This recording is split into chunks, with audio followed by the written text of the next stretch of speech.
Act as if you have already won, not because the world has confirmed it, but because something deeper has already shifted inside you.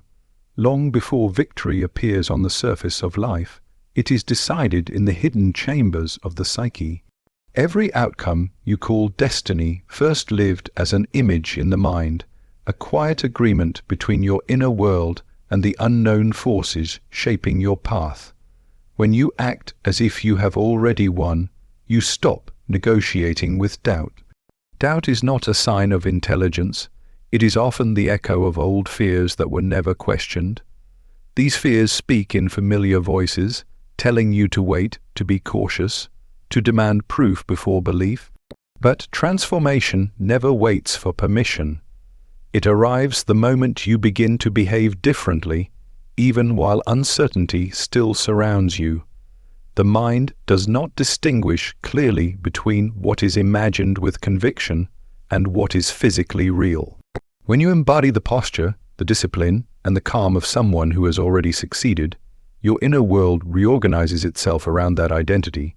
Habits change quietly, choices become sharper. Energy stops leaking into hesitation. You are no longer chasing a future. You are aligning with it. To act as if you have already won does not mean arrogance. It means inner authority. It means you no longer ask the outer world to validate what you have decided inwardly. You move with a different rhythm, one that is not desperate for results. Desperation belongs to those who feel separated from their own power. Confidence arises when you are rooted in yourself. There is a subtle shift that happens when you live from this inner victory. You stop over-explaining.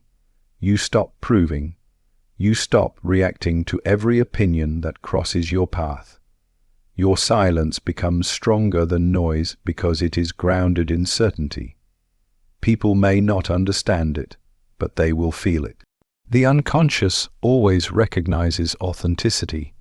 Acting as if you have already won also means accepting responsibility for who you are becoming. Every victory demands a new version of you, and that version must be practiced before it is revealed. You begin to speak with clarity, not fantasy. You plan with patience, not fear. You endure setbacks without collapsing, because setbacks no longer define you, they refine you. The world responds differently to someone who has already made peace with their own success. Opportunities appear not as miracles, but as natural extensions of your inner state. Resistance fades where there is no inner conflict. When you stop fighting yourself, life stops fighting you. Winning first happens in how you stand, how you decide, how you interpret obstacles.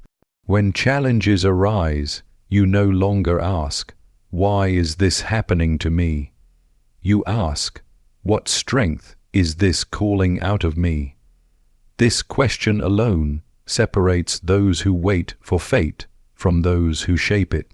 Act as if you have already won, because the moment you do, you stop living as a possibility and start living as a presence. You become congruent, and when the inner and outer worlds finally meet, it will not feel like a surprise. It will feel like recognition, as if life is simply catching up to a truth you accepted long ago. Inner victory is decided before outer success, because every visible outcome is born from an invisible agreement within the self. Long before circumstances change, before recognition arrives, before results can be measured, a silent decision takes place in the depths of the psyche. This decision is not announced loudly. It does not seek approval. It is felt as a subtle shift in orientation, a quiet refusal to remain divided within. When this inner alignment occurs, the individual no longer waits for permission from the world to move forward. Action begins to flow from an internal center rather than from reaction to external pressure. The outer world often appears to be the ruler of fate, yet it merely reflects patterns that have already taken shape inwardly. What feels like chance or luck is frequently the delayed expression of long-held beliefs, unresolved fears, or unconscious loyalties to old identities. When a person believes they are unworthy, life arranges itself to confirm that belief. When a person secretly expects failure, obstacles seem to multiply with uncanny precision. This is not punishment, but correspondence. The psyche seeks coherence, and it will shape reality to match its dominant image. Inner victory begins when this image changes, not through force, but through recognition. The individual becomes aware of the inner narratives that have been operating unnoticed. Voices inherited from the past, formed through early experiences, disappointments, and unspoken comparisons, often dictate the limits of what one believes is possible. These voices are not evil, but they are outdated. They belong to earlier stages of development and continue to speak only because they have never been consciously confronted. Once seen clearly, their authority weakens. To decide inner victory is to withdraw belief from these limiting narratives. It is not blind optimism, nor is it denial of difficulty. It is the conscious choice to identify with a deeper center of the self rather than with fear-based fragments. From this center arises a sense of inner stability that does not depend on circumstances. One may still feel doubt, but doubt no longer governs behavior. One may still encounter resistance, but resistance is no longer interpreted as a sign to retreat. The individual who has achieved inner victory moves differently through life. There is less urgency, less need to convince, less hunger for immediate results. Actions become deliberate rather than compulsive. Even waiting takes on a different quality, no longer filled with anxiety, but with quiet readiness. This internal shift is often misunderstood by others because it does not announce itself. It is not loud confidence, but grounded presence. Outer success often requires endurance, repetition, and tolerance for uncertainty. Without inner victory, these demands exhaust the individual. With inner victory, they become part of the process rather than threats to identity. Failure no longer feels like a verdict on worth, but like information. Delays no longer feel like rejection, but like refinement. The psyche, once aligned, interprets experience in a way that preserves forward movement. There is also a moral dimension to inner victory. When a person has not decided inwardly, they seek shortcuts, validation, and comparison. Success becomes something to be taken from others or proven against them. When inner victory is established, competition loses its emotional charge. One no longer needs to diminish others to feel whole. The focus shifts from defeating the external to mastering the internal. Integrity becomes possible because action is no longer driven by insecurity. Inner victory also reorganizes perception. The same environment that once seemed hostile begins to reveal hidden openings. Conversations change.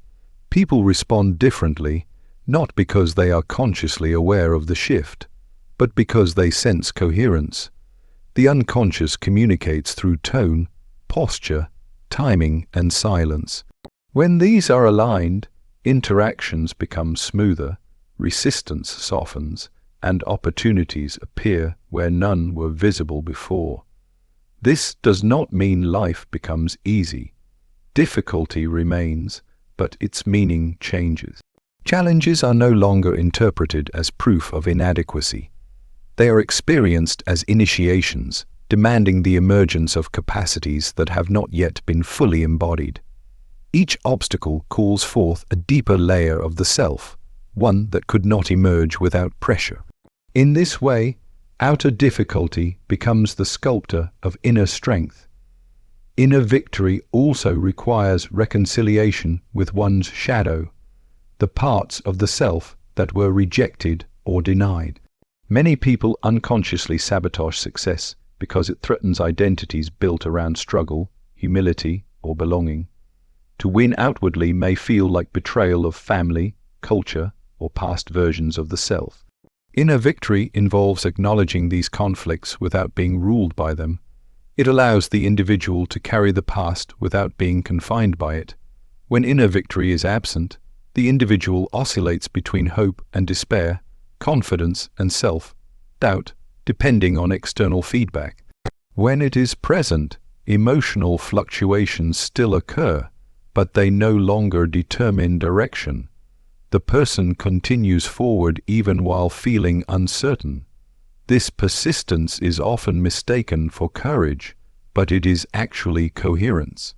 The inner and outer movements are no longer in conflict. Over time, this internal alignment accumulates momentum. Small, consistent actions compound. Relationships shift. Skills deepen. What appears as sudden success to observers is often the delayed result of long-term inner stability. The world responds not to wishes but to sustained patterns of being. When those patterns are rooted in inner victory, the response becomes inevitable. Inner victory is therefore not a moment but a state that must be returned to repeatedly. Each new level of growth challenges it.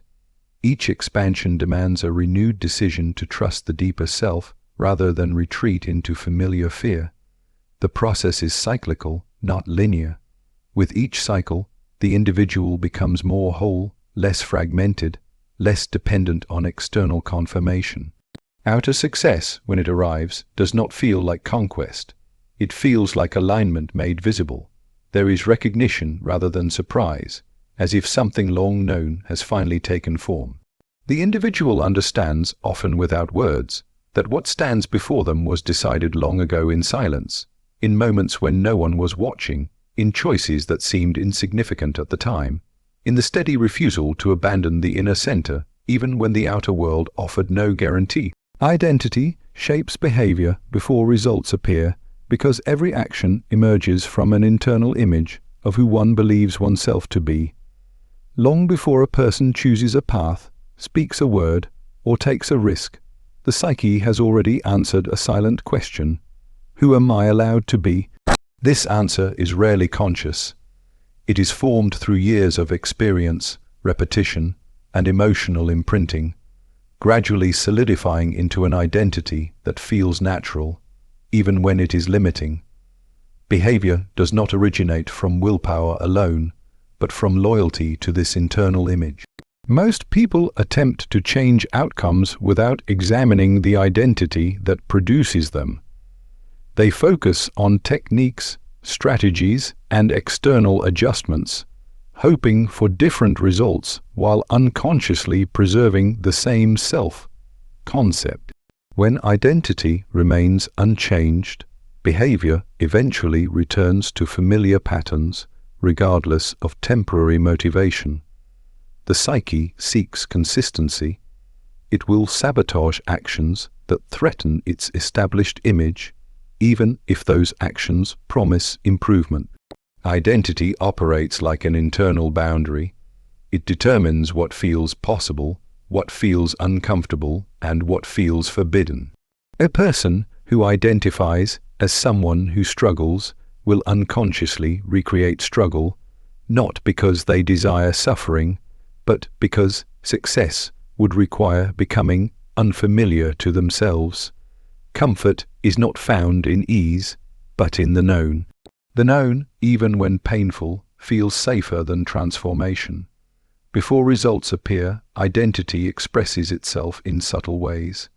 It shows up in posture, tone of voice, timing, and decision-making.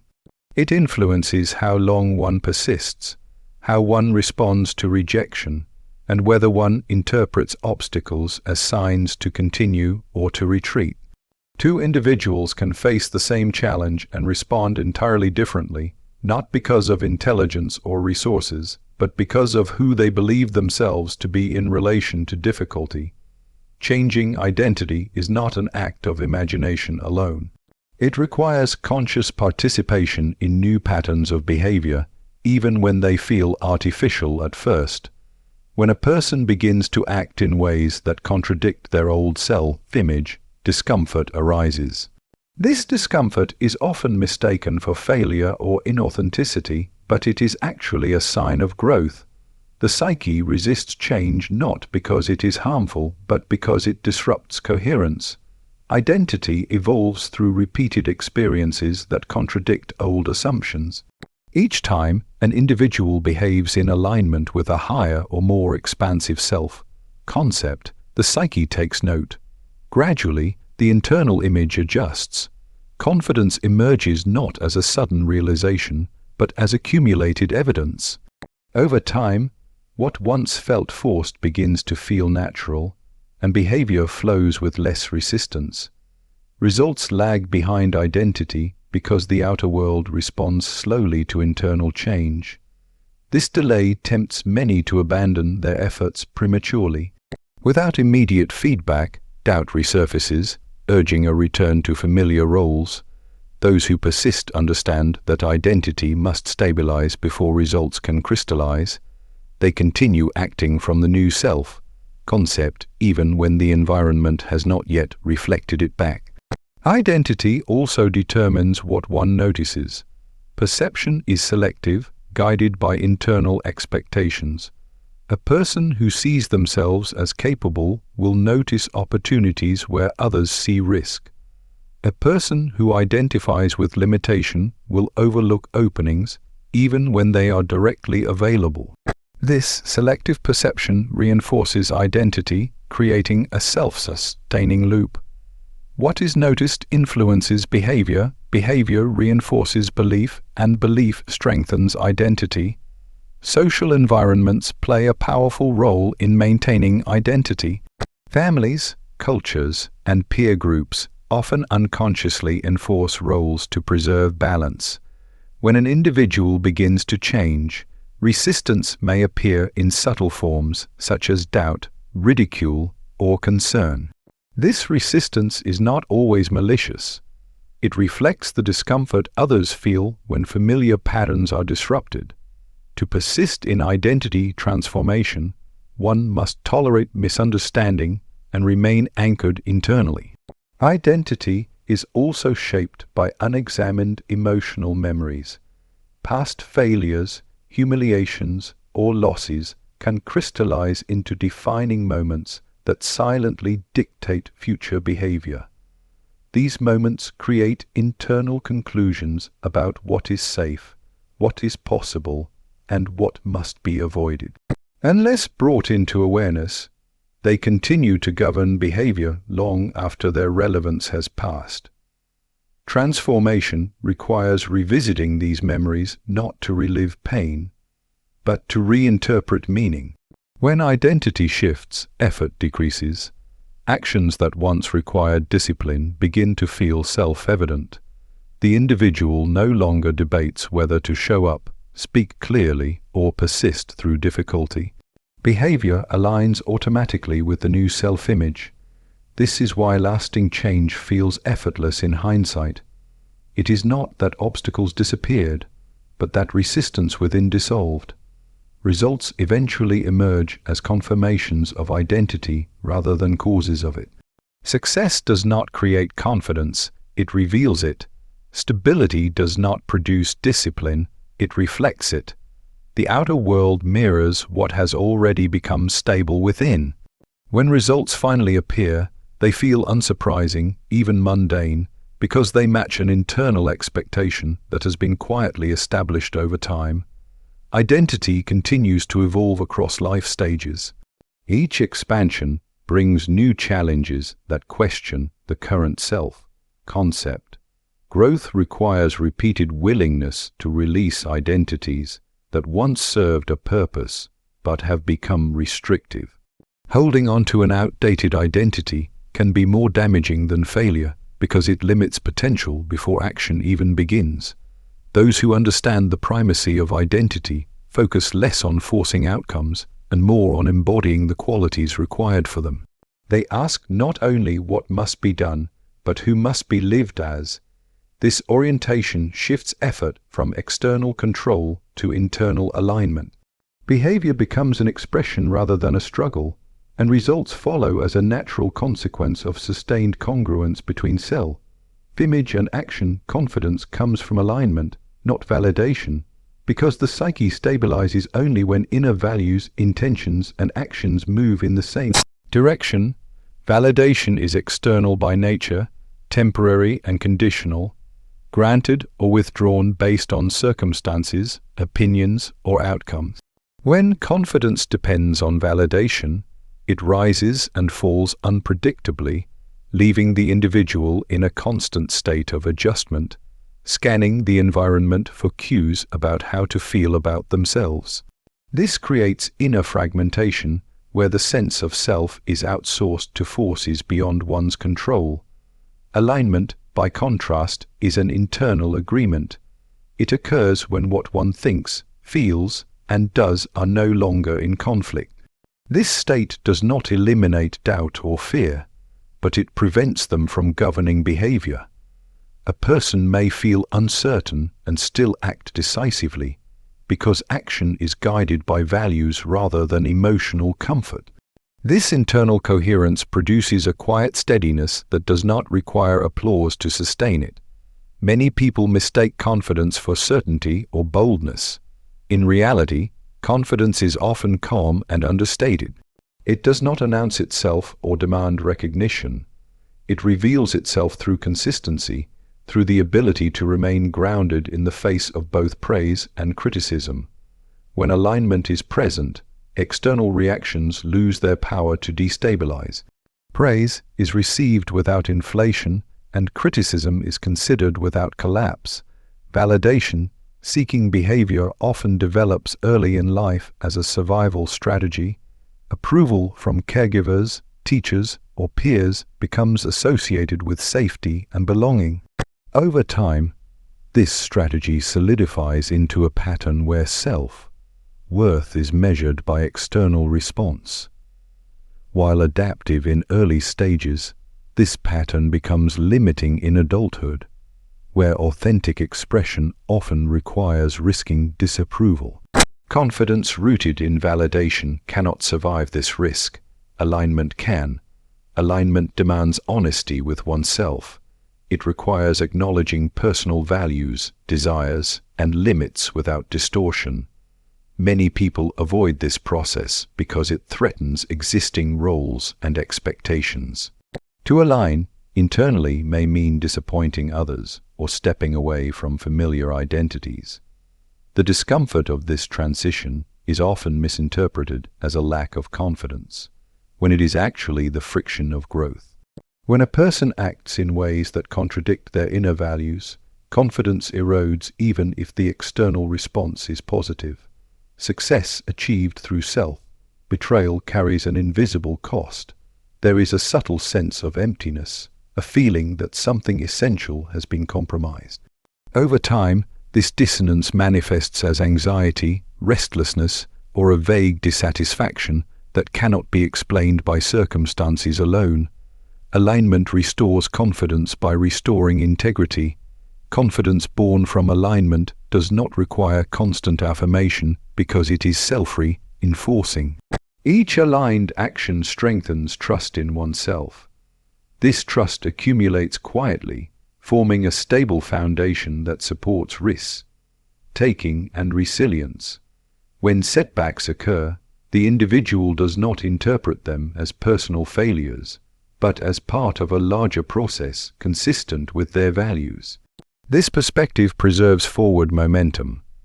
The absence of alignment often reveals itself through overcompensation. Excessive self-promotion, defensiveness, or the need to dominate conversations can signal insecurity rather than confidence. These behaviors attempt to manufacture validation to fill an internal gap. When alignment is present, such behaviors naturally diminish. There is less urgency to prove, explain, or persuade because the inner position is already settled. Alignment also affects how boundaries are set. A confident individual does not overextend to gain approval nor withdraw to avoid conflict. They are able to say yes and no with clarity, guided by internal standards rather than external pressure. This clarity is felt by others and often inspires respect, even when agreement is absent. People may not always like aligned individuals, but they tend to trust them. The process of developing alignment is ongoing. Life presents evolving demands that require continuous recalibration between inner values and outer actions. Confidence is not a permanent state, but a dynamic one, sustained through repeated acts of self-honesty. Each time a person chooses alignment over comfort, they reinforce their internal authority. Alignment also deepens presence.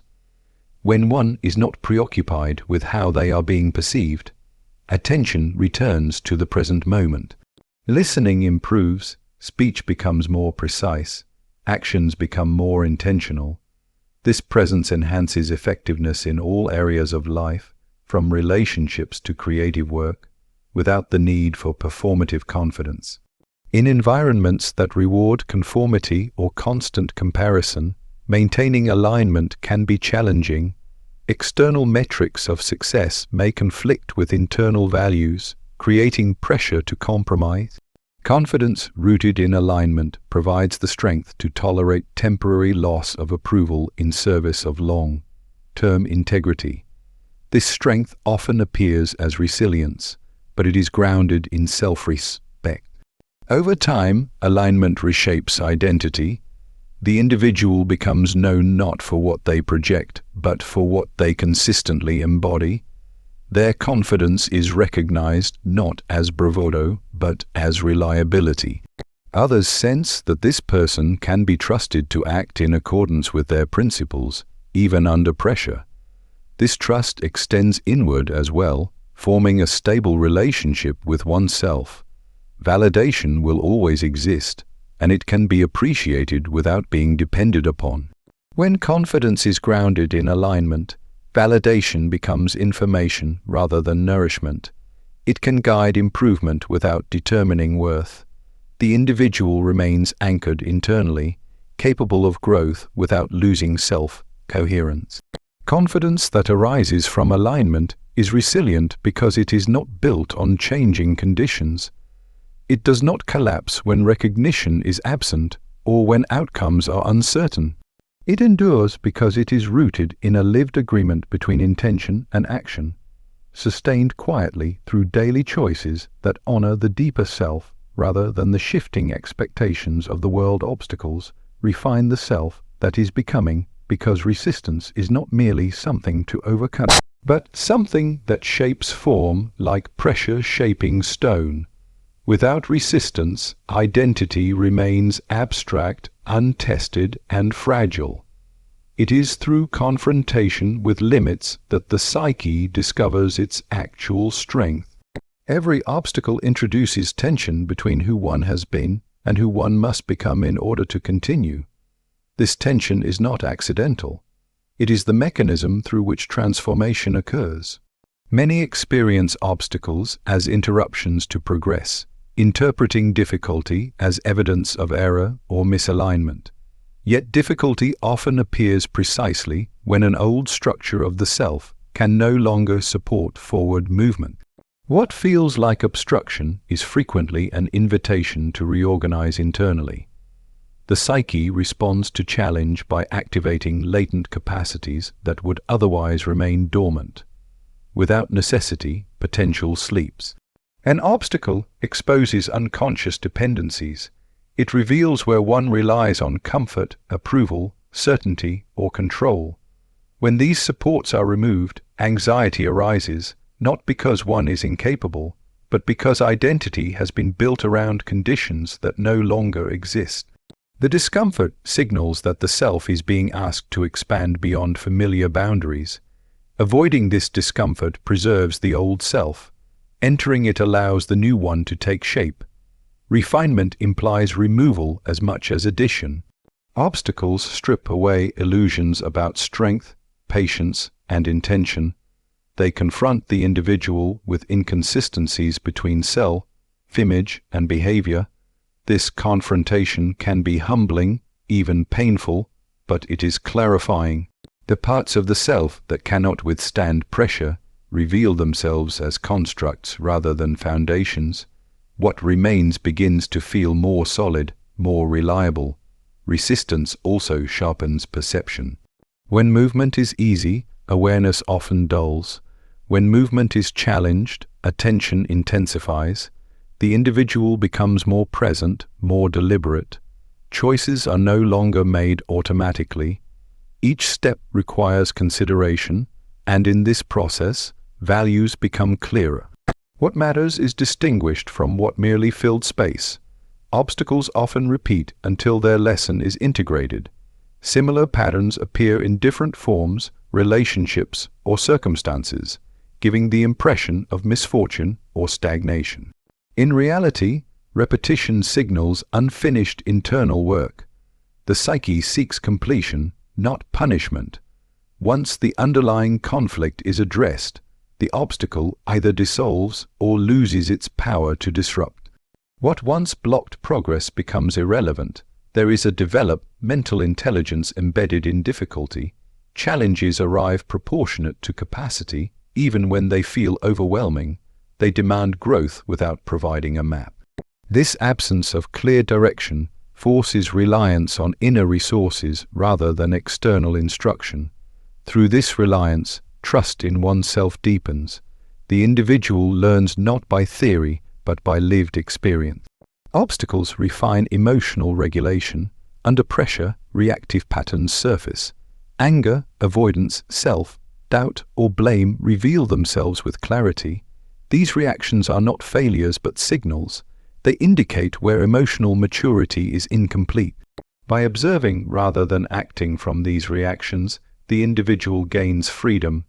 Each moment of restraint or conscious response reshapes inner structure. Endurance is also refined through difficulty. Not the endurance of mere survival, but the endurance of purpose. The question shifts from whether one can continue to whether one is willing to continue without guarantees. This willingness separates desire from commitment. Desire fades under pressure. Commitment clarifies itself through persistence. Obstacles redefine success. Initial goals often reflect unexamined assumptions about recognition, ease, or outcome. When these assumptions collide with reality, disappointment arises. Yet through disappointment, motivation matures. The individual begins to value process over image, depth over speed, coherence over applause. This shift marks a significant stage in psychological development. There is also a relational aspect to obstacles. Difficulty reveals the quality of connections. Some relationships strengthen under strain, while others dissolve. This differentiation is part of refinement. It aligns the individual with environments and people that support growth rather than reinforce stagnation. Loss experienced in this context is not merely loss but reorganization. The self that emerges through obstacles is more integrated. Fragmented desires, conflicting loyalties, and borrowed expectations gradually fall away. What remains is a clearer sense of direction, less dependent on circumstance. This clarity does not eliminate fear, but it prevents fear from dictating direction. Courage, in this sense, is not the absence of fear, but the capacity to move alongside it. Obstacles also confront the individual with time. Progress slows. Waiting becomes unavoidable. In this slowing, impatience is exposed. The desire for immediate resolution gives way to an understanding of rhythm. Growth follows cycles, not straight lines. Accepting this rhythm reduces inner conflict and allows energy to be conserved rather than wasted in resistance. Refinement through difficulty often goes unnoticed while it is happening. Only in retrospect does the individual recognize how much has changed. What once felt intolerable becomes manageable. What once provoked collapse becomes navigable. This gradual strengthening is not dramatic, but it is real. It is earned rather than granted.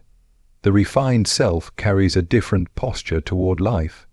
There is less demand for certainty and more tolerance for ambiguity. Questions replace rigid answers. Curiosity replaces defensiveness. The individual becomes less concerned with control and more attuned to participation in a larger process. This orientation reduces suffering because it aligns expectation with reality. Obstacles also serve as thresholds. Crossing them often marks the end of an old identity. The self that could not endure the challenge cannot proceed unchanged. Something must be relinquished, whether it is an illusion, a dependency, or a fear-based attachment. This relinquishment feels like loss but functions as release. What is refined through obstacles is not just skill or resilience, but character.